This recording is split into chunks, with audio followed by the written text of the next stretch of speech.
This is A View from the Bunker. Now, here's Derek Gilbert.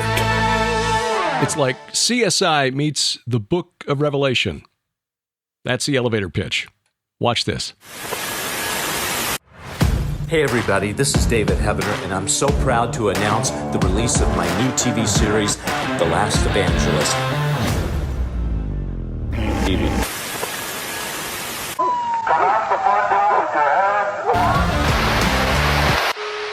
Hello, friends. Dr. Amy Adams here to tell you about the T1774. We've got an unregistered church.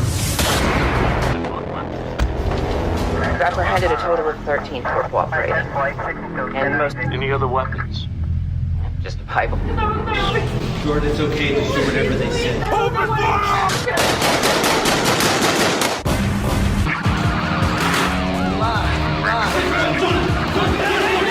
Who are you? I think you had a reaction to your second vaccine, John. And everyone's taking. I mean, the conspiracy theorists refuse. Providing support material to terrorists. We were just handing out Bible. This is an illegal translation, too. It's the word of God. More like the voice of hate speech. This is your third strike. You're going to be going away for a very long time. No one will hire them. They can't buy food, clothing, medicine, nothing. Not me you're after. It's the children you crave. And you want them forever. That's why you want me dead in the grave. You nailed me to this cross. Soon my breath will end.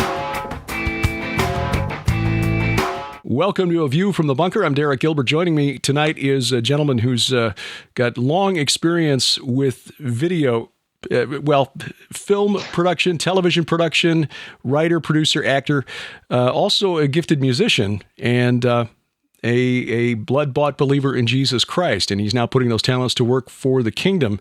He is the creator, the writer, and star of The Last Evangelist TV series. We are honored to welcome back to the program David Heavener. David, thanks for taking time out of your schedule to join us tonight. Hey, Derek, it's so good to be here, especially with a like-minded brother like you. Or should I say, with someone who's as crazy as I am. Yeah, I think that's about right. Sharon and I have been watching this development as you've been working on this for the last couple of years, and we probably consume a lot of entertainment content when we have time that we don't recommend other Christians watch, just so that we can watch the programming coming out of Hollywood for our kids and our grandkids. Occasionally, we can recommend something that, whether deliberately or inadvertently, has a good message to it. But you're taking your long experience in Hollywood making action films and putting it to use to tell a different story. What is The Last Evangelist about? Yeah, basically, Derek, it's I call it CSI meets the Book of Revelation. It's where Scripture ties to current events. Jesus talked about that in Matthew 24. It kind of brings it to life. It makes it relevant. I play a cop, I'm an FBI guy. I work for the anti-interrogation unit, terrorism unit. And my job is to bust underground churches. Now, these churches are underground because, well, they're not registered with the government.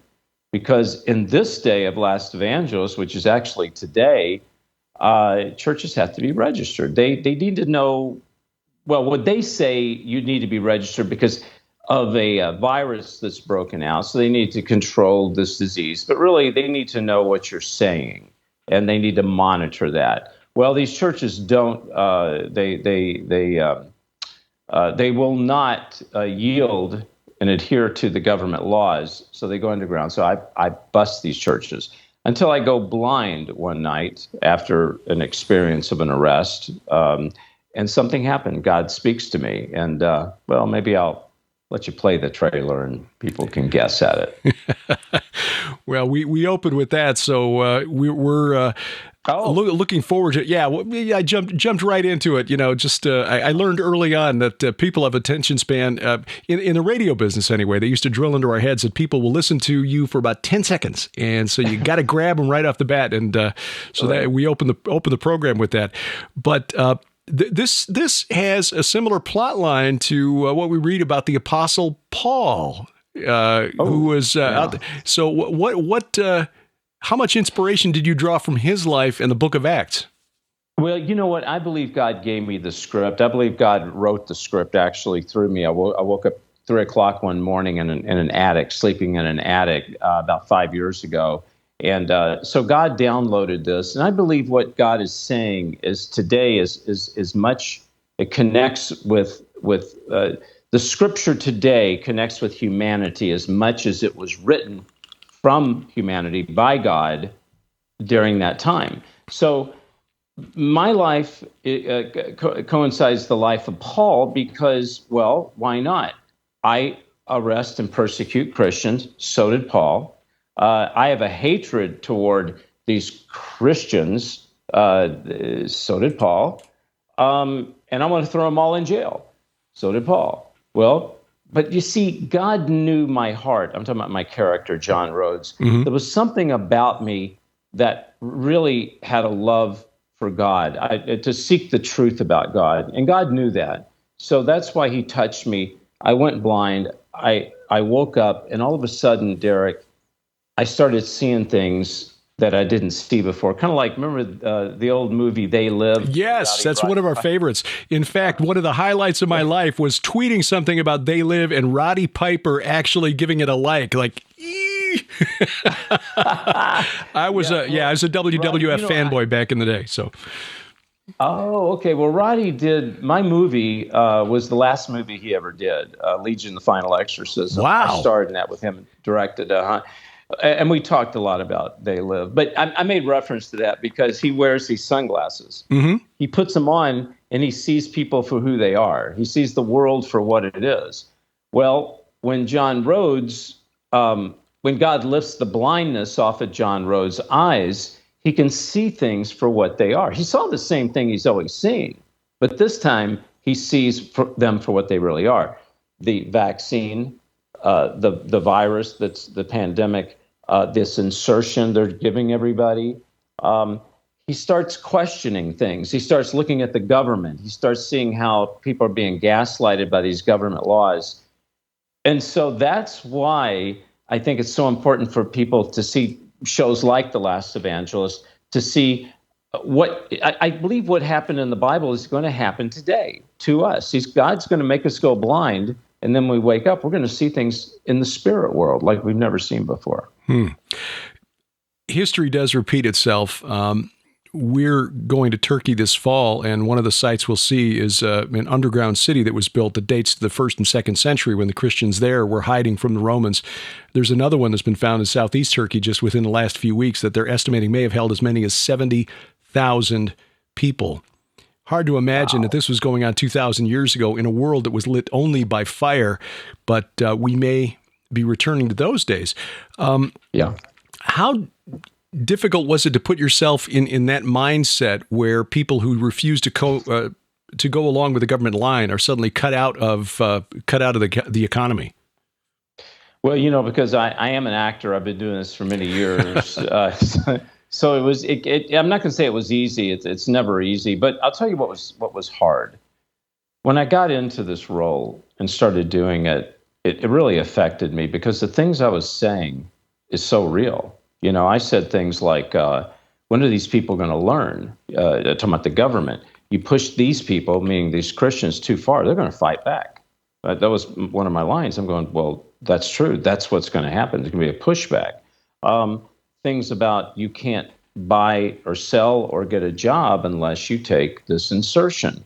And I had this conversation. You haven't seen that scene yet, but that affected me. As I was doing it, I'm thinking, Lord, this is really coming true. People don't understand. It's happening now in the spirit world. It's going to manifest in the flesh very, very shortly.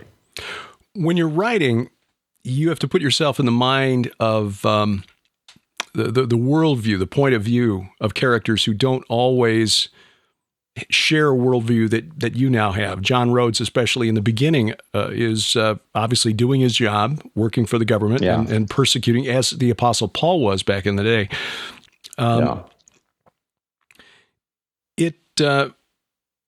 It can be a little bit difficult when you're writing characters who you want to connect with the audience. Now, obviously, he's got a change of heart there, but you've got character like Rhodes who the audience, presumably Christian, or let's say Christians who view this up front, are not going to see him as a good guy because he's persecuting others who share our worldview. How difficult is that to write a character who's representing the wrong side, but still make him relatable, likable, a good guy, somebody who connects with the audience? It's a really good question, Derek, and I'll answer it this way. At the end of the day, John Rhodes wants to stand for truth, and he's standing for the truth that he knows at that time. And that's how I had to approach this character. I had to say to myself, look, this is all you know. All you know is what the government tells you. They tell you these people are bad. They tell you that it's wrong what they're doing. So I had to approach it that way. That's the truth in the lie. It's called trying to find the truth in the lie. And that's why it was easier for me to play that, because I was still searching for the truth. But I'm also tired. I'm a cop that's I've arrested so many of these people, and I haven't seen any good come out of it, and it's grieved my soul subconsciously. So I'm pretty tired when I make this last arrest that you see. And then the family with John Rhodes, and you'll see this in future episodes, he had a family. He cherishes the family, which he lost. And so when he sees this man barricaded in the back with his two kids, it affects him. He sees a human being trying to stand up for what he believes is truth, you see.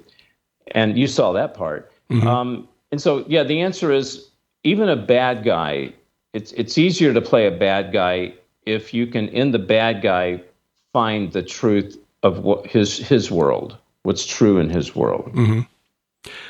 And that makes him a more compelling character. I know Sharon I've talked with her about this too. She's a really gifted writer, and writing villains can be a real challenge, but also very rewarding if you can find a way to make a villain villainous and yet still resonate with the audience, because they see, as you say, that he's living according to the truth that he understands. And in the internal movie that's playing inside his head, he's the hero of the story. So where does the hero of this story take the viewer? What is the journey that John Rhodes goes on, and how do you hope that this connects with and changes the viewer? Well, I think number one, it doesn't smell like religion. A lot of quote, and this is not a Christian film. I happen to be a Christian writing and portraying current events that deals with believers, modern day believers, and what Jesus said is going to happen to us in Matthew 24. But the problem with quote Christian movies is they want to skip over all of the reality of what reality is, and they want to jump right to accept Jesus.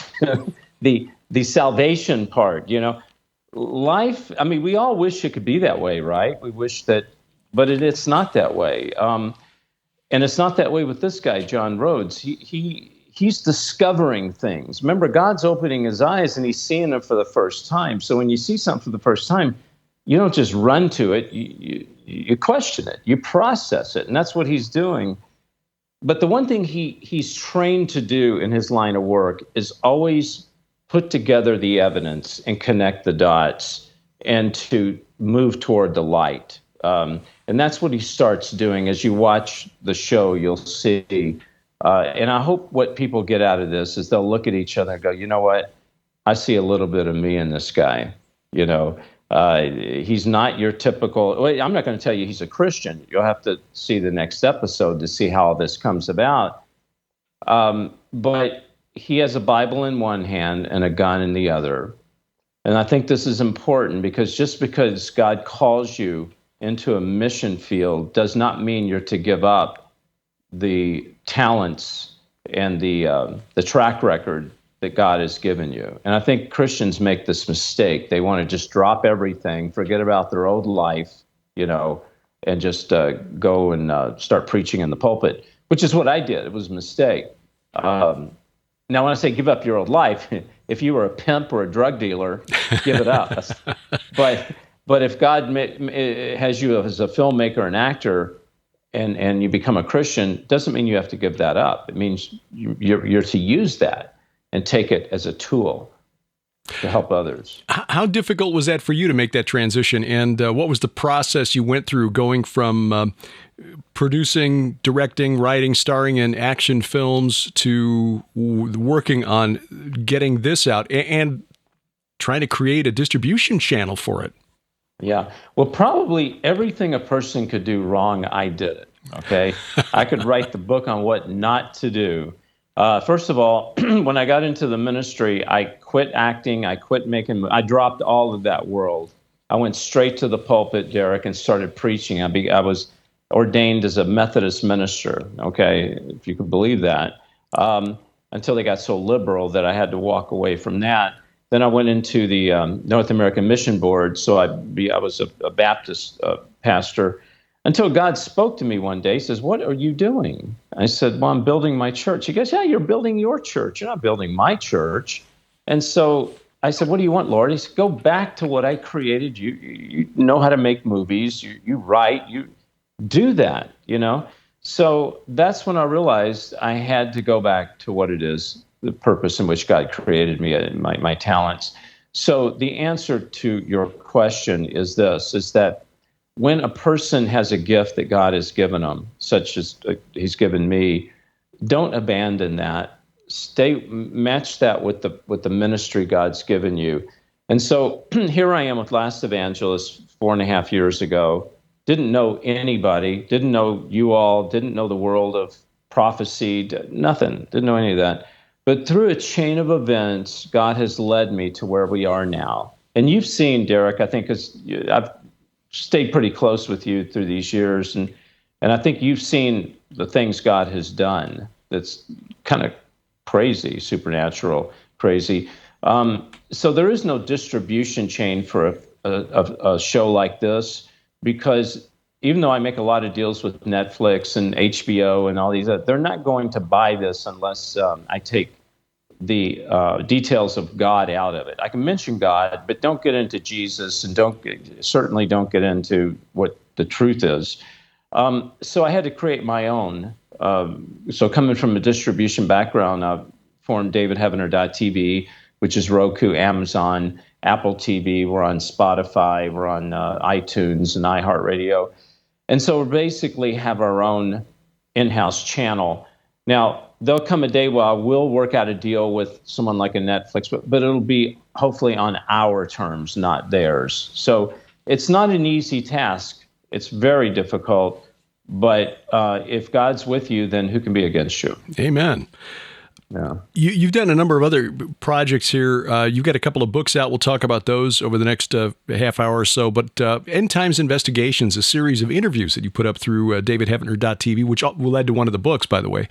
What did you learn through those interviews, and how has that influenced The Last Evangelist? Oh, my goodness. I've had the pleasure of interviewing what I would consider some of the most top-notch gifted men and women in the world of prophecy, you being one of them. Well, okay. Yeah.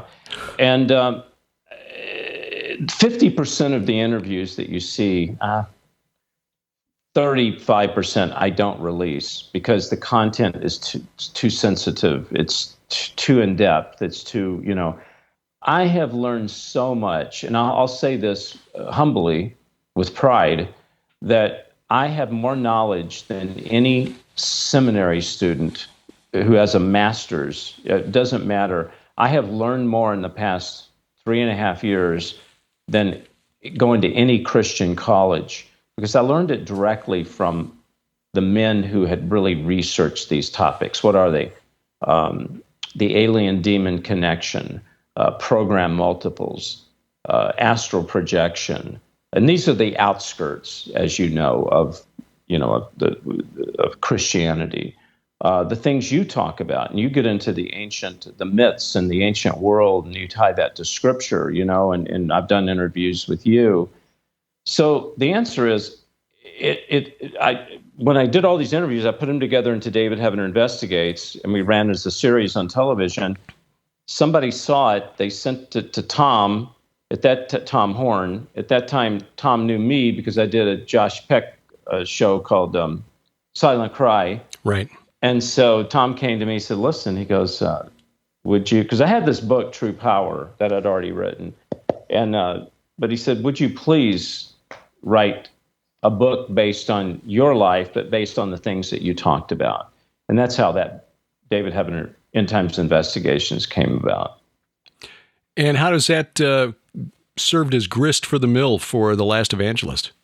Because this is just everything in this that we talk about is in one of the episodes of The Last Evangelist. It deals with this. And Derek, I got to tell you, I don't know of any show that deals with program multiples, deals with astral projection, deals with things like that without making it a silly Hollywood supernatural thriller. I mean, they deal with stuff like that, but I'm talking about from a spiritual point of view standpoint. So that's how all this is going to feed into Last Evangelist. So you get to a point where you've been fed through these interviews, and I'm saying this because I started doing this podcast in 2009, so I know exactly what you're talking about. You interview the guys who really know what they're talking about, and you start making connections. At what point did you feel like you were prepared to begin writing the script for The Last Evangelist? Well, it's funny because I asked God, why'd you choose me? I mean, there's much better qualified people out there than me. I'm dyslexic, I got all kinds of issues, but just about everything that I interviewed someone on, I could relate to. For instance, I talked to L.A. Marzulli many times, many interviews, and we talked about abduction. Well, if you read my book, I had an abduction experience, which I never talked about. I knew about it. My family knew about it. My cousin knew about it. I put it in the book.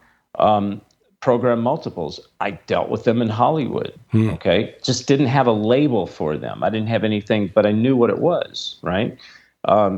Astral projection, been there, done that.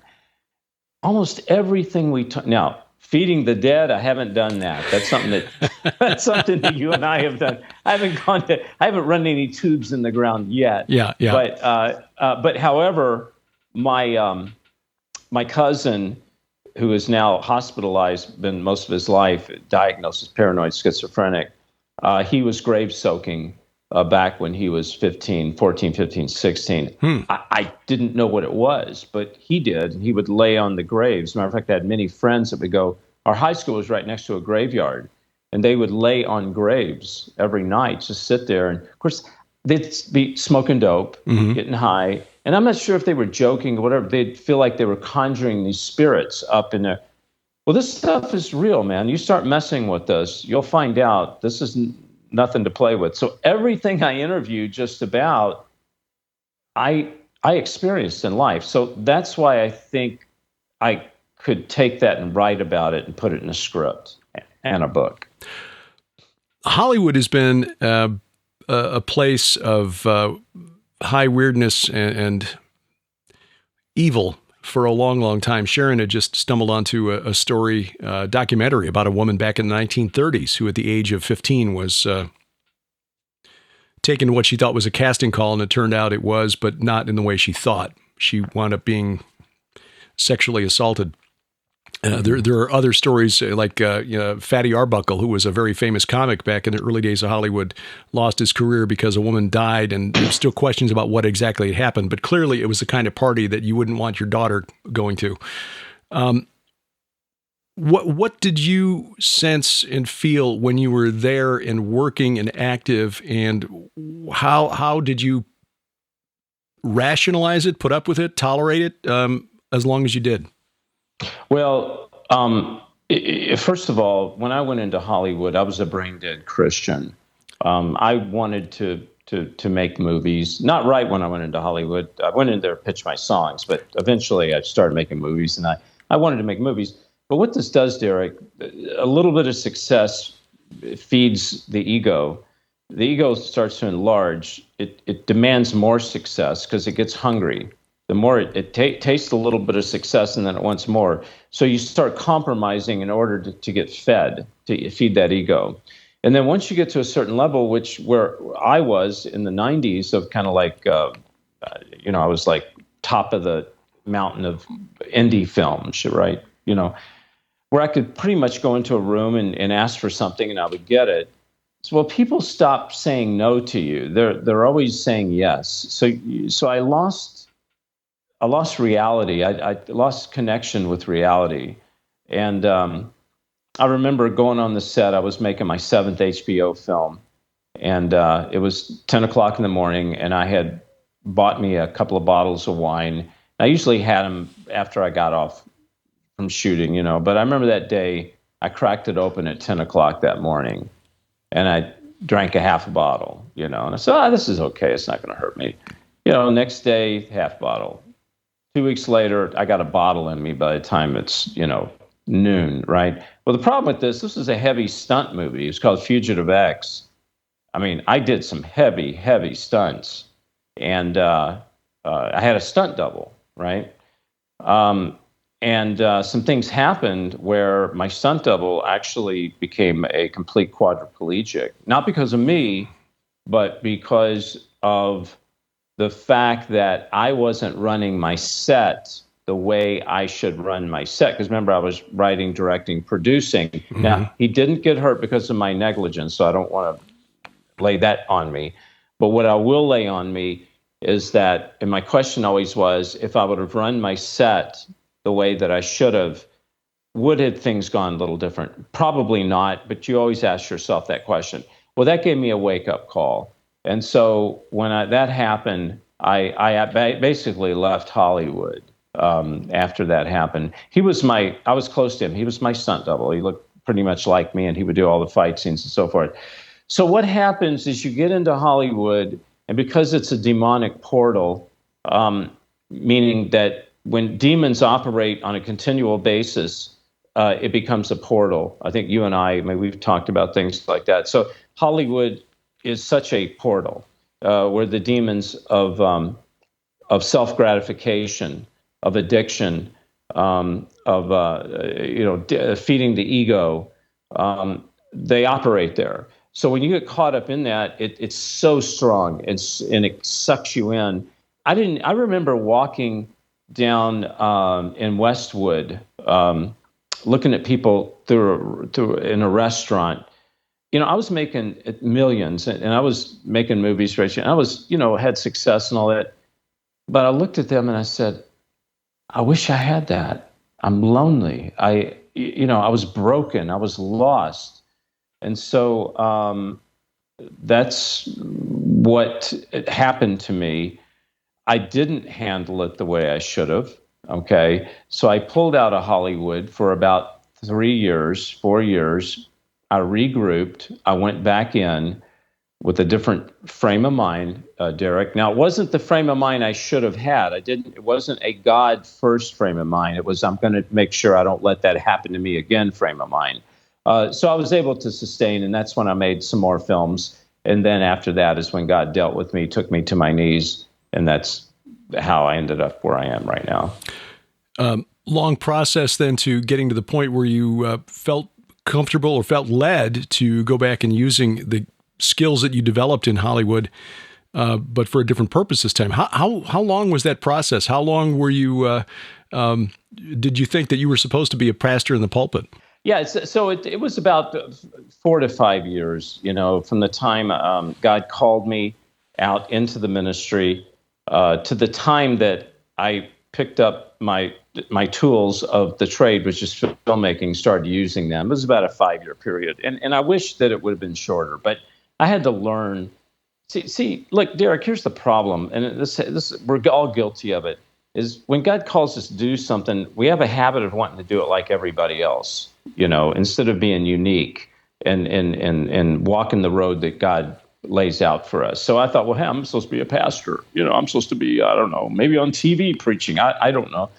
No, that's not what God wanted. He wanted me to continue making these films and doing it the way I'm doing it now. So what is the main challenge that the challenges that you've had to overcome? Obviously, you've had to do this a different way than you were doing it in Hollywood. First of all, you're not in Hollywood anymore. You're in southern Indiana, close to your hometown of Louisville, which is not exactly the nexus of entertainment production, film or video production in the United States. So how have you had to adapt to create The Last Evangelist? Well, you have to let God do it his way when you're dealing with the budget that we're dealing and you're dealing with the resistance that we're dealing with. You have to let God do it because only God can perform this miracle. I couldn't do it. I wanted to make this TV series 3 years ago. God said, no, it's not time. I wanted to get a check from, a studio that was willing to write it. God said, no, don't take that money. He said, go to my people. You'll do it my way. It's very humbling, it's very organic, and it's very grassroots, but it's working. I see God's hand in it.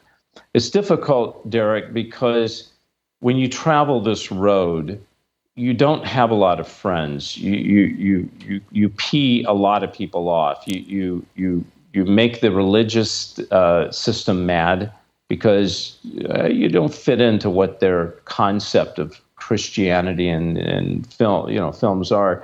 And then you make the world mad. When I say the world, it's not everyone, but it's people that if I'm talking in Last Evangelist about the insertion and about people can't eat or drink or work because if they don't take it, well, there's a vast majority of people out there that call that Q and a conspiracy, and they come against you on that. Okay, and if they dig deeper, they will find that there's more into it than that. And then they start saying, because I know what they're thinking, this guy's looking for truth. This guy could be dangerous. Okay, we don't like that. Okay, so then you got the demons coming after you. So you start getting hit from all sides. The world, who's pretty much brain dead. The religion, okay, who's lukewarm. And then the demons who just want to take you out. So you value your friends, the few that you have. Let me say that. The production values that you've been able to put into The Last Evangelist, what I've seen so far is really remarkable, given what I imagine you're working with there in southern Indiana. You don't have the talent pool that you have in Hollywood, for example, or even Vancouver or Toronto for that matter. So you're working with some, in fact, I saw some familiar names on the credits. Lisa Haven, Paul Begley showing up on the screen. And yet the editing, the fact that you've got multiple camera angles instead of just, one handheld through many of the shots, better than I think a lot of people are going to expect from an independent production that's being crowdfunded. How are you pulling this off? Well, I've made so many movies that you learn how to take spit chewing gum and Scotch tape, and you put things together. But the key with this film, and I told the guys this, I said, look, we cannot compete with a $100 million picture production, but what we can do is we can paint a picture. We can create an atmosphere. That's all I want to do. I want to take the people into a place that could be, but yet they go, wow, this is. It's that they got one step in it, 1 foot in it, and 1 foot out of it, and they're going, oh. And that's really my goal. And so I shot it very handheldish, gritty, but yet I got many different angles. You're right.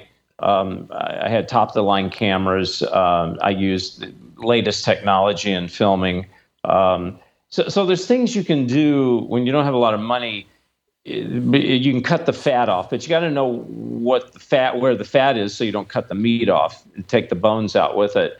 And so that's kind of what I did. The most important thing for me is to take people into a world they can relate to and that will affect them. And I had one lady at this last screening we did, and she came up with tears in her eyes. She goes, that's going to be us one day, isn't it? And I go, I'm afraid so. I'm afraid it will be, and that's really where I want to go with this. How prepared is the church, based on your experience now, seeing it from behind the pulpit at a variety of conferences over the years, and also seeing how Hollywood influences the culture at large, which drags the church along with it, whether we realize it or not? How prepared is the church for this reality that you're depicting in The Last Evangelist? Yeah, so when you say the church, I'm going to kind of make that two categories. You tell me if it makes sense. One is the church system, the buildings, the denominations that meet every Sunday, Wednesday, have their programs. The other one is the true followers of God who may not be in a building. They may be online with us, So two categories. The church system, the buildings, it's pathetic. They have, for the most part, I'm going to say 95% don't have a clue. They're apostate, they're lukewarm, and they're in trouble, okay? I'm hoping Last Evangelist, because I've created the Last Evangelist Bible study, which part of it I put in the conference that we did. I shipped it to you. Right. But it has 3 acts, and they watch the show, 3 parts, and each one has a Bible study that goes along with it. So I'm hoping churches will embrace this and bring it into their congregation. The other church is the true believers. They get it. They see it. They go, yes, I know this is happening. And this is, Derek, where we're getting most of our support is from those people, the lone sheeps out there, that are taking care of each other. And so, but the church system is not prepared at all. So people who want to follow and support The Last Evangelist, where would they go and how can they help you bring this to screens? Yeah, thank you. If you could go to lastevangelist.com and there you can donate as little as $25 and have an on-screen thank you. You can donate for DVDs. You can donate. You can get a role in the movie, a walk-on. You can get a production credit. This is how we're funding this. If you want to watch the first episode, go to davidheavener.tv and just sign up. And it's right there. It has its own channel. The thing is, we need to really thank you for your support, Derek. I appreciate it. But we do need to support each other, especially when we do grassroots things like this that are new, that haven't been tried yet. And I appreciate the support. I do. This is, it looks great on the website. Again, I have only had time to watch the first few minutes. As soon as we're done here tonight, I'm going to watch the rest of episode 1 and then look forward to the future episodes that are coming out. But you do other video work. You talk about Bible studies, other interviews and things. What else are you working on and where do people follow that? Yeah, they can go to my Monday Night Live show, 7 p.m. on all the platforms, YouTube, Facebook. I'm on davidheavener.tv. You can catch me. Halfway, we go underground, which you can come in, make phone call in. You can video yourself in. You can talk to the guests. You've been on my show, Derek. And so they can catch me there. And I release standalone videos every once in a while. Not as many as I used to, but I still do. They can catch me there. And and they can also, if they're interested in any of the product, like the books or the T-shirts, the Legalized Jesus hat, this Legalized Jesus hat. There you go. You can text the word chosen to 91999 or go to davidheavener.tv/order, or you can even call 844-806-0006. And that's also a prayer line if you'd like that prayer. So some of your pastoral experience is also being put to use now. Yeah. Well, we do pray for a lot of people. We get a lot of SRA victims, satanic ritual abuse victims. We get ex-human trafficking victims because, I cover human trafficking quite a bit. We do. We get the real broken people. And you know what? I love it, man. I wouldn't ask for anything more. I consider myself a doctor, a spiritual doctor in an ER unit, because why? Because it makes me so humble and so thankful that when I can pray with somebody, I say, God, you have put me in a place where I can actually help somebody, for real help somebody, not some Sunday school, Sunday morning fabrication, but really help somebody. And I'm so thankful. Well, David, it's been really interesting. We didn't, to be honest with you, Sharon and I both have had some experience with the world of entertainment. She fronted rock and roll bands for a while and thought she was going to be a rock and roll singer. I was a top 40 radio disc jockey who made it to a top 5 market during my career before deciding that this was not a life I wanted to lead. So when we first met you at in one of the Hear the Watchman conferences in Dallas, like, okay, interesting. What do we make of this guy? Not sure, but.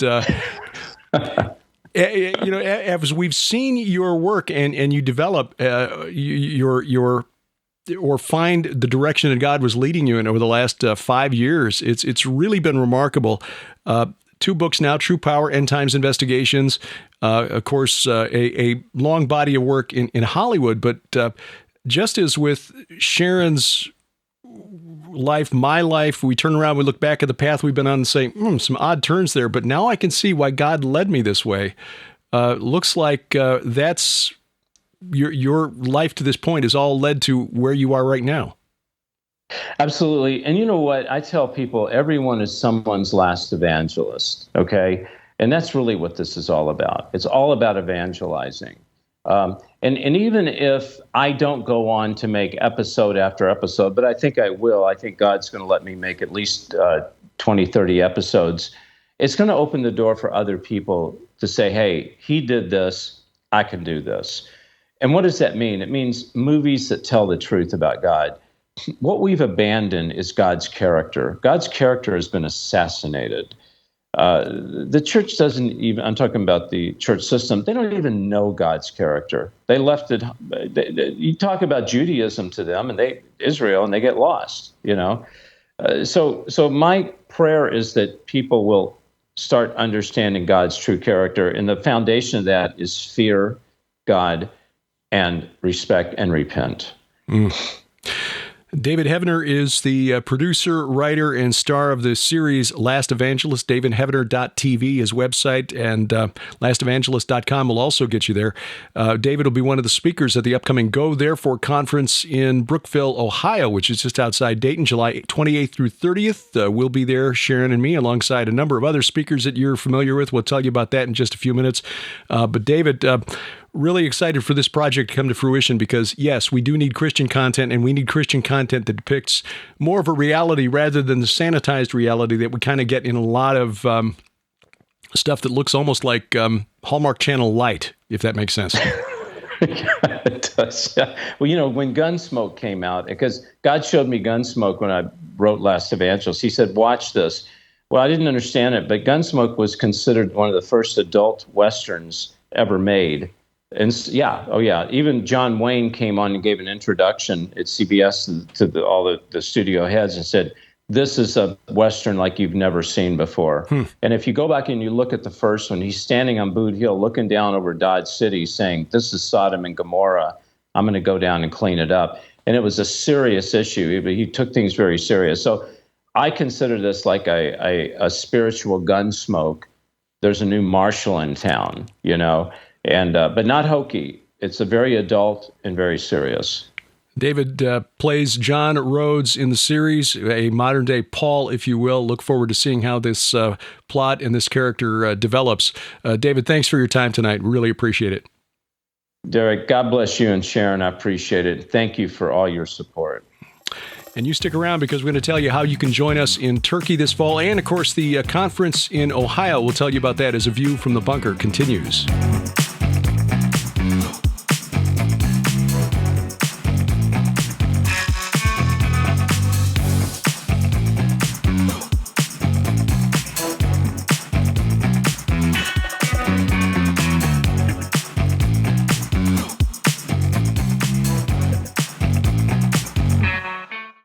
Jesus told his followers to love our God with all of our hearts, souls, and minds. And that's what we try to do every week here at Gilbert House Ministries. This program is an outreach of our ministry. Every week, we search through the mysteries of end times prophecy on Unraveling Revelation.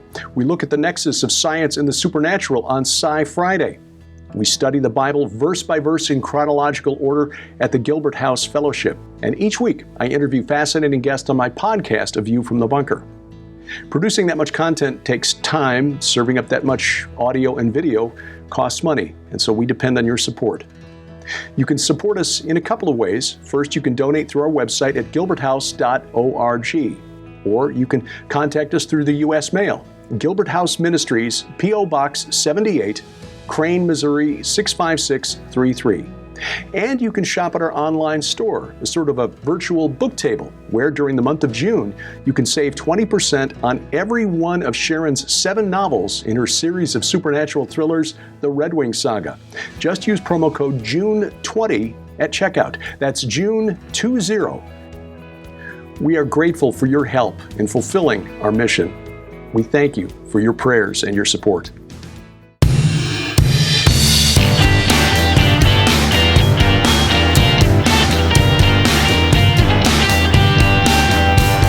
Talking the walk every Sunday night from the beautiful Missouri Ozarks. This is A View from the Bunker. I'm Derek Gilbert. You'll find us online at VFTB.net and a whole bunch of other places, including YouTube, our YouTube channel, youtube.com/Gilbert House. We're also on Roku, Apple TV, and of course our free mobile app available now at VFTB.net. You'll find the link in the top menu bar there. Also at our main website, which is gilberthouse.org. Social media, Twitter, Facebook, you'll find us there at View from Bunker on Twitter, View from the Bunker on Facebook, all the new social media sites, Truth Social, Gab Me, We Get Her, Parlor, all of those places at Derek P. Gilbert. And again, check out our new mobile app, which is absolutely free, gets you access to not just this program, but our weekly Bible study, the Gilbert House Fellowship. That is audio only because you really don't want to see us on Sunday mornings as we're sitting there with our coffee and unkempt, but deep into the Word of God. And of course, our 2 weekly syndicated programs, which are broadcast coast to coast, thanks to the PTL Network, a weekly look at End Times Bible Prophecy, Unraveling Revelation, and Sci Friday, which is an analysis of the nexus of science and the supernatural. All of that on our free mobile app, and of course also available on YouTube and at Roku or Apple TV. Just check the link at VFTB.net. This is really a weird week as far as news items go. The war in Ukraine continues to drag on, which is we've been saying for weeks now, is admittedly the policy of the Biden administration, the elites who control our foreign policy inside the Beltway, the blob, as it's called. Not by me. This is people inside the Beltway. They just refer to that cartel that controls American foreign policy, Council on Foreign Relations, and others. They just refer to it as the blob. They believe that this is the right thing to do, just hamstring Russia by getting them involved in a long, drawn-out war in Ukraine, which is tragic for the people of Ukraine, because they're essentially being sacrificed to weaken Vladimir Putin. At least there are a couple dozen representatives in Congress with a little backbone. A group led by Representative Yvette Harrell of New Mexico, she's a Republican, sent a letter to the Biden White House this past Monday demanding some accountability for the $54 billion that's been allocated for aid to Ukraine. Because while some of it is being sent for economic and humanitarian aid, the bulk of it is going to weapons, the weapons industry. And the corporate media, including CNN, which has unabashedly cheered this war in Ukraine, admits we don't know where these weapons are going. We cannot guarantee, and the White House admits they cannot guarantee, the Pentagon, we cannot guarantee this is all getting to the Ukrainians. We don't know for sure that they're using it. Might be ending up on the black market. We're not really sure, but hey, it's worth it because, you know, Russia is evil. So hopefully this isn't just a political stunt on the part of these Republicans, knowing that there will be no accountability. I mean, look, the vote in the Senate was overwhelmingly like 89-11 in favor of approving the new $40 billion aid package to Ukraine. And I'm not suggesting that we just hang Ukraine out to dry. I want the people of Ukraine, like everyone else on this planet, deserves to control their own destiny, to self-govern. But when it comes right down to it, I really don't want the children and grandchildren of people that I know being sent over there to fight. And that's ultimately where this is leading. It just feels like a repeat of World War I. We just slowly stumbling our way towards a war with a bunch of interlocking treaties that bind us to defending people when there's really there's no national interest on the part of the United States in going to war for Ukraine. Yes, Putin is not a nice man. Are any of us at that level, any of our elected officials at that level, really, is that really what we're going to base our foreign policy on? I mean, as Christians, I think the one thing we can agree on is that, and I've said this before, the people of Ukraine are suffering, and we should pray that that comes to an end sooner rather than later, one way or another, because the only ones who are coming out of this right now, well, the good old military-industrial complex, the weapons industry. They're making bank on this, and they're doing it because young men are being sent into a meat grinder. One interesting note, sort of connected to this whole thing, another Russian oligarch has died under mysterious circumstances. He's the seventh now since this war began at the end of February.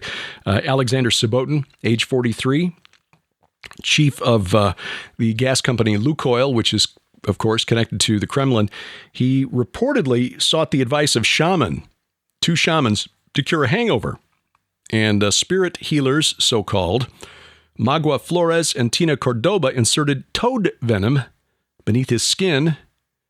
And local media reports are claiming that Subotin died of a heart attack. Again, age 43. Now, it happens, but they say it happened after he took the herb valerian, which can cause abnormal heart rhythm, but we take valerian here occasionally, and it helps us sleep. So I don't know, just one of those things.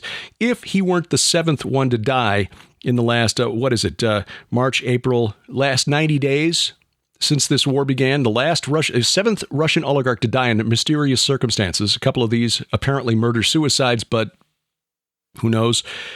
Just an odd thing.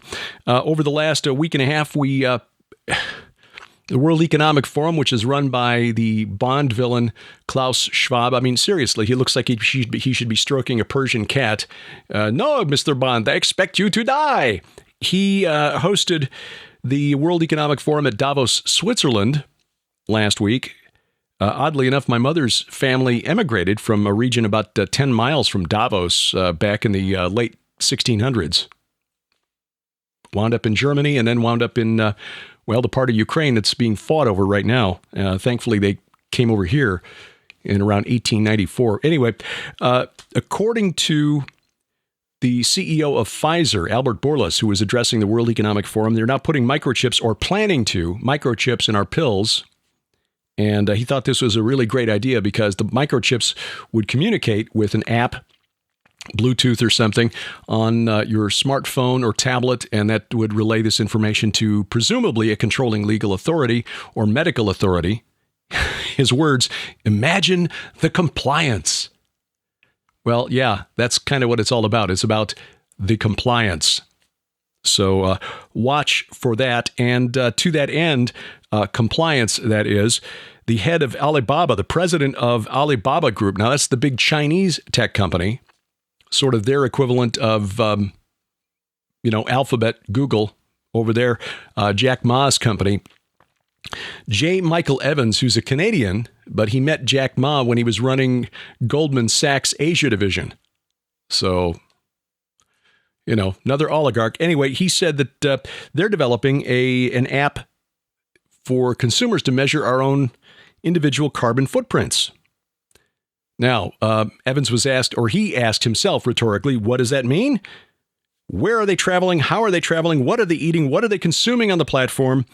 An individual carbon footprint tracker, and told attendees at the World Economic Forum to stay tuned because this technology is not yet fully operational, but he expects it to be soon. This is significant. I've interviewed Patrick M. Wood a couple of times on this program. This is going back some years now, 2016, 2017. His book, Technocracy Rising is highly recommended. If you have not read Technocracy Rising by Patrick Wood, you need to, because it helps make sense of what the World Economic Forum is doing. This is all about technocracy, measuring and then allocating our use of resources, because they believe that bureaucrats, engineers, scientists are the only ones who are qualified to run human civilization. That's what the Great Reset is all about. It is technocracy on steroids. This has been rising since the 1930s, according to Wood in his book. I need to reread it because it's been a few years, and as I age, some of the little gray cells flake off and hit the floor. But what really impressed me about this was that he went through about 80% of the book, documenting in a very thorough manner how this worldview emerged and how it's being manifested in our present day, written before really the last couple of years and before any of us had heard of the Great Reset. His website is technocracy.news. You really should follow that for up-to-date stories on how this worldview is again being brought to fruition in our present day. But the last 20% of the book, Technocracy Rising, is about end times Bible prophecy, because Patrick is a Christian and he sees how this is leading to fulfillment of the prophecies of Daniel and John in the book of Revelation. So it is essentially about bringing us back into a one world government, which is a return to Babel, frankly. And they're really not even trying to hide it at the World Economic Forum anymore. Hey, you remember when the Bilderberg Group was the group we were all concerned about? Yeah. Patrick has been researching, by the way, and writing about the Trilateral Commission for many, many years. Yeah, they're sort of not as well known, at least not these days, but they are still very influential in the world. I highly respect the work of Patrick Wood, and again, his website, technocracy.news. Do make that a regular read. And of course, the big story this week, which the mainstream media grapples with whenever something like this happens, is the massacre in Uvalde, Texas, where on Tuesday afternoon, an 18-year-old kid walked into an elementary school, Robb Elementary, with a semi-automatic rifle and shot dead 19 fourth graders and 2 teachers. There are a lot of questions being raised this week, really began to rise on Thursday of this week, as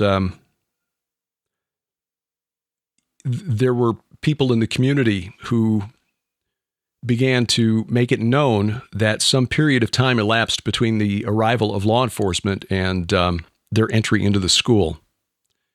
We saw this before at Parkland in Florida some years back, where law enforcement stayed outside rather than running into the school with an active shooter.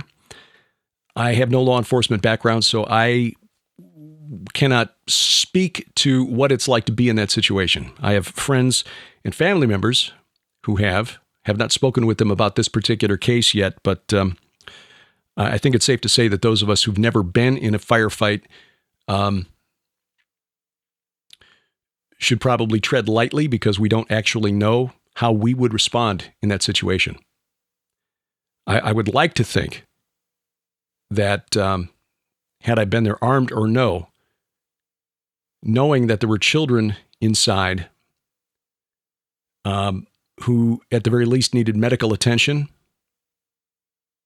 not to mention the ones who might still become a victim if we delayed any further, I would like to think that I would have the courage to rush in with whatever weapons came to hand. But I don't know. I'm thankful I've never been in that situation. I pray I never am. Just obtained my concealed carry permit here, but as we were instructed during our training for this, it is a last resort. You don't get your CCW permit so you can strap on a gun and think you're the baddest dude on the block. It's a tool that you pray you never have to use. And one of the things that struck me during our training session that I thought was really profound and really hit home as I began to think about what had happened in Uvalde the following morning is that the reason they train, this particular company, is because you never know when you or I will confront a demon. And the instructor used those words specifically. And I imagine some of the folks in the class, I expect there was a fair percentage of Christians in the class, but I think at least some of them thought that he was speaking metaphorically. I mean, who would take a gun into a school or a post office, shopping mall, wherever, and open fire, but a monster. And metaphorically, symbolically, you could call that person a demon. But the instructor was speaking literally, as I talked to him about it later. And he made it clear, I thought to me, that at the time that he was speaking literally, that in the moment when your adrenaline starts pumping and the fight or flight reflex has been cranked up to 11, your training is all that will keep you doing what you should do in that situation. And that's why you train. That's why people train with firearms, so that if they're in a situation where they cannot escape, because that was really the first thing they told us in this whole thing during the training session. Don't make rushing in with your gun drawn your first response. Your first response is to put distance between you and whatever is happening. Let law enforcement deal with it until it's clear that there is no option. But there may come a time when you are confronted by a demon and you have no option. And he said, and this demon will be much older and much more experienced in taking human life than you. And so your training may be what stops this entity, because these are people who will only be stopped when they are incapacitated. And again, I expect that at least some in the class thought the instructor was speaking metaphorically. But as I thought about it the next morning, I remembered some conversations, interviews that I've done. So I've been in professional broadcasting since 1980. So I've had the opportunity to talk to a few people. Mine is not a stellar, storied career, but I've talked to a few people, and every now and then there are things that stick with me. Back in 2006 or 7, the Virginia Tech shooting, Cho Seung-hui, the Parkland shooting, there are a number of other mass shootings here in the United States where conspiracy theorists have pointed out that the shooter seemed more proficient with his weapon than he should have been, given his age and level of experience. I looked this up. Police officers under fire will hit their target 15 to 20% of the time. If they're not being fired upon, police officers will hit the target maybe 30 to 35% of the time. There are similar statistics for soldiers in battle.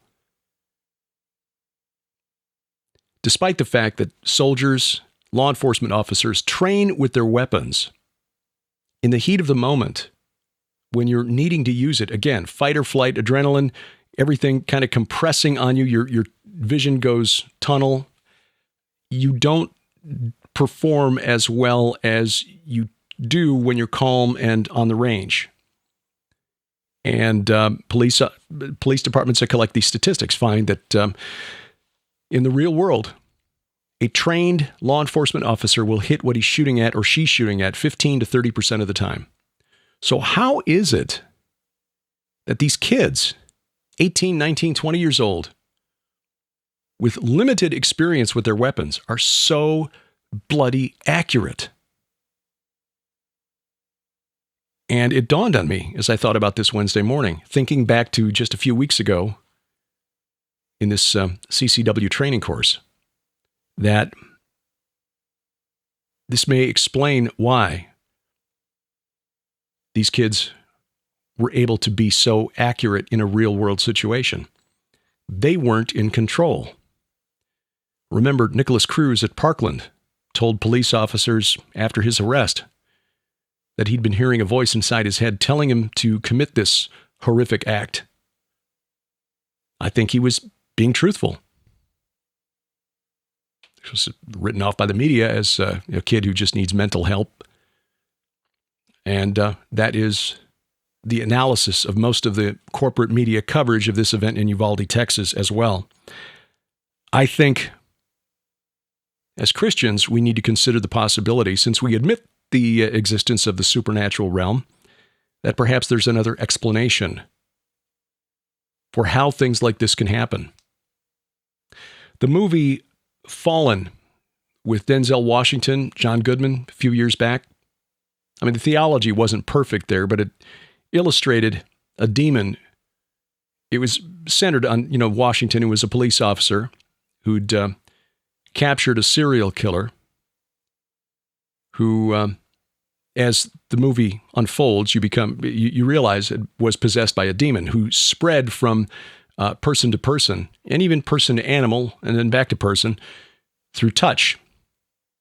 And it finally dawns on the police officer that he's dealing with the same entity wearing a multitude of faces, including his captain, his partner, a grandmother that he passes on the street.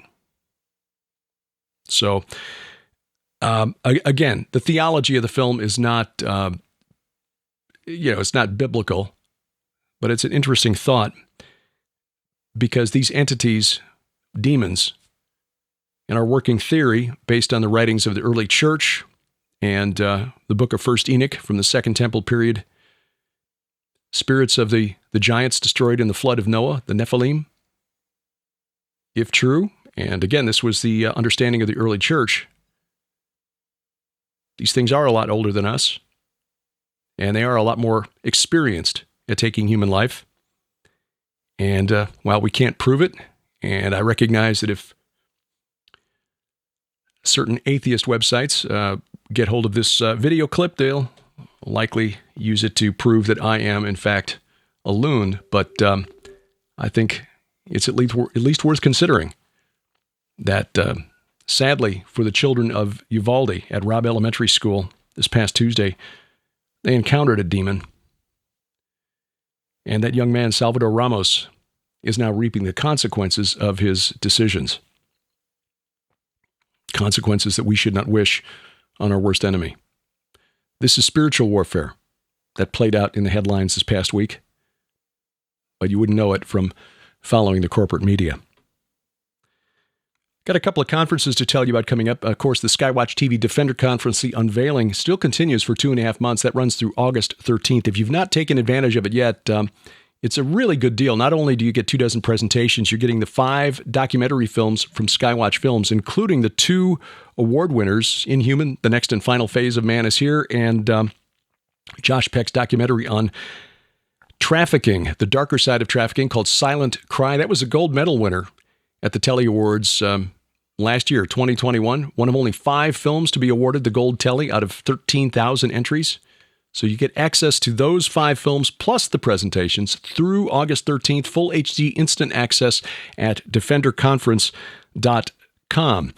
The next big conference coming up, of course, I mentioned that David Heavner will be one of the speakers with us at the Go Therefore conference at the end of July, July 29th through 31st. This is at the Harvest Revival Center, and actually it'll be Friday and Saturday. So if the 31st, I'm going to check the calendar here real quick as I'm speaking. If the 31st is Sunday, we will be on our way home that day. So yes, it is Friday and Saturday, 29th and 30th. So Harvest Revival Center, Brookville, Ohio, that's outside of Dayton. Besides David Heavner, Sharon, and me, Pastor Mike Spalding, Pastor Carl Gallops, Dr. Michael Lake, Pastor Casper McLeod, Coach Dave Daubenmeyer, Kenny C., Tom Dunn, and Neil Peterson. So quite a lineup. It's like the old band getting back together again. Emailed Mike Spalding just today and said we wouldn't miss this one for the world. So do take advantage of that. GoThereforeConference.com is where you register. GoThereforeConference.com. Got a conference coming up in mid-September. Still waiting on information, but it's the weekend of September 15th through 17th outside Sacramento, California. So we'll be back in California for the first time in a little while. We were in San Diego last fall, but it's been since 2019 that we were in Northern California at Sanger. Pastor Greg Crocker and his team there at his church had Troy Anderson Paul McGuire and me there. So it'd be nice to get back to Northern California. Watch for more information on that. Again, this is coming up mid-September of 2022. October, we'll be in Turkey, and you can join us visiting the cities of the churches of Revelation. Göbekli Tepe, what archaeologists call the world's oldest temple. Almost 10,000 years old. But we're also going to Sanliurfa, which is nearby. This is close to Abraham's hometown of Haran. There are some who think it might be Ur-Kasdim, Ur of the Chaldees. I do believe Abraham came from northern Mesopotamia and not Sumer. But they do have artifacts there at the Archaeology Museum in Sanliurfa from Karahan Tepe. Karahan Tepe is even older than Göbekli Tepe. So this is going to be a fascinating tour and much, much more. There's a sample itinerary online if you want to check it out, see if this is something you'd be interested in doing. We'll also go to Antakya, called today, where Christians were first called by that name. So a fascinating tour that is historically and prophetically significant. We'll be preaching and teaching all along the way, and joined by Doug Hershey, who was a guest on this program just a few weeks back to talk about this tour. If you missed that, go back and check it in the archives, the app, Roku channel, or on YouTube, youtube.com/Gilbert House. Added some video from some of these locations, including the Gates of Hell. We are literally on this tour visiting the Gates of Hell. And for more information and to reserve your spot, skywatchinturkey.com, skywatchinturkey.com. And next spring, we'll be back in Israel, Sharon and I, along with Ali Henson and Donna Howell from the Simply His program from Skywatch TV, and Rabbi Zev Porat from Tel Aviv joining us. We just saw Aaron Lipkin at the Prophecy Watchers Conference in Colorado Springs. Looking forward to this one. Joshua's Altar, Bethel, Gilgal, Rephaim, and the Serpent Mound of Bashan, as well as Jerusalem, including the Temple Mount, Masada, Nazareth, Capernaum, and that city's even more interesting than I realized as doing some research for a forthcoming book called The Gates of Hell.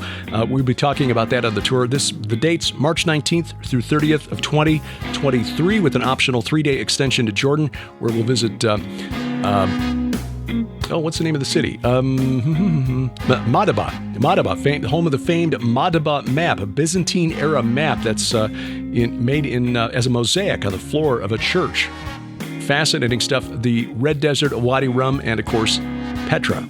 Oh yeah, in Mount Nebo, you get your look at what Moses saw when he was shown his one look at the Holy Land. All of that, and you'll find the information at skywatchinisrael.com, skywatchinisrael.com. Thanks for taking time out of your schedule to watch or listen to this podcast or vidcast, wherever you are consuming it, whether it's YouTube, Apple Podcasts, Google Podcasts, Amazon Music, iHeartRadio, Spotify, Spreaker, Stitcher, or wherever fine podcasts are sold. Appreciate if you give us a review, a thumbs up, wherever you're watching or listening. Our announcer is DC Good, and A View from the Bunker is a production of Gilbert House Ministries and released under Creative Commons Attribution, Non-Commercial, No Derivatives 4.0 International License. We wrestle not against flesh and blood. I'm Derek Gilbert, and this is A View from the Bunker.